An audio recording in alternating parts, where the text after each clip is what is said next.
भारत और बांग्लादेश के बीच हुए समझौतों ने चीन की नींद उड़ा दी है।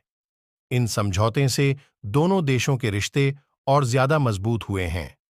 बांग्लादेश के चीन के साथ भी मजबूत रिश्ते हैं। चीन भारत के इस पड़ोसी देश के जरिए बंगाल की खाड़ी और हिंद महासागर में पैठ के सपने देख रहा है। स्वागत है आपका कसक स्टडी सेंटर में। ढाका।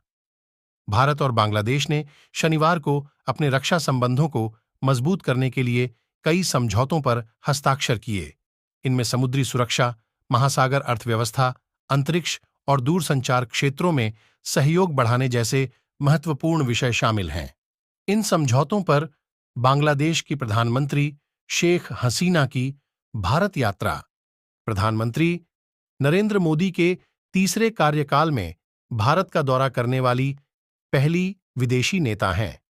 भारत बांग्लादेश के बीच हुए इन समझौतों को चीन के खिलाफ एक बड़े गठजोड़ के तौर पर देखा जा रहा है। पीएम मोदी ने भारत के समुद्री पड़ोसियों के क्षेत्रीय सहयोग का विस्तार और सुविधा प्रदान करने के लिए अपने इंडो पैसिफिक महासागर पहल में शामिल होने के बांग्लादेश के फैसले का स्वागत किया। उन्होंने कहा कि ढाका के साथ समझौते उनके देश के पड़ोस प्रथम दृष्टिकोण का हिस्सा है। बांग्लादेश के चीन के साथ भी अच्छे संबंध हैं, जो ज्यादातर कच्चे माल के लिए उसका प्रमुख व्यापार भागीदार है। लेकिन बीजिंग के साथ घनिष्ठ संबंध बनाए रखना बांग्लादेश के लिए चुनौतीपूर्ण है। ऐसे में बांग्लादेश भारत और अमेरिका जैसे चीन के मुख्य प्रतिद्वंद्वियों के साथ राजनयिक और व्यापारिक संबंधों को भी संतुलित करने की कोशिश कर रहा है।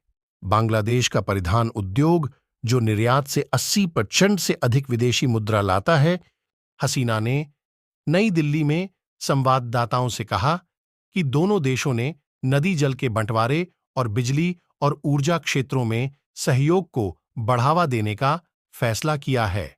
उन्होंने भारतीय उद्योग जगत के नेताओं से भी मुलाकात की और उन्हें बांग्लादेश में निवेश करने के लिए आमंत्रित किया, जो बड़े बंदरगाहों, जलमार्ग, रेल और सड़क संपर्क विकसित करने की योजना बना रहा।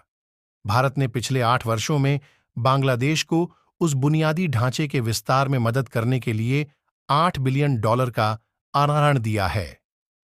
2009 में हसीना की अवामी लीग पार्टी के सत्ता में आने के बाद से उन्होंने बांग्लादेश में शरण लेने वाले भारतीय आतंकवादी समूहों के बारे में नई दिल्ली की चिंता को दूर करने के लिए काम किया है। हालांकि तीस्ता नदी के पानी के बंटवारे पर समझौता अभी भी नहीं हो सका है। बांग्लादेश से भारत में अवैध अप्रवास का सवाल भी वर्षों से द्विपक्षीय संबंधों को प्रभावित कर रहा है। भारत एशिया में बांग्लादेश का सबसे बड़ा निर्यात गंतव्य है। वित्तीय वर्ष 2022-23 में दोनों देशों के बीच व्यापार $15.9 बिलियन तक पहुंच गया। भारत मुख्य रूप से बांग्लादेश को कपास, मोटर वाहन, चीनी, लोहा, इस्पात, एल्यूमीनियम, बिजली और इलेक्ट्रॉनिक उपकरण निर्यात करती है। वहीं बांग्लादेश भारत को अनाज, लुगदी, कागज और बोर्ड, सीमेंट और कच्चे चमड़े का निर्यात करता है।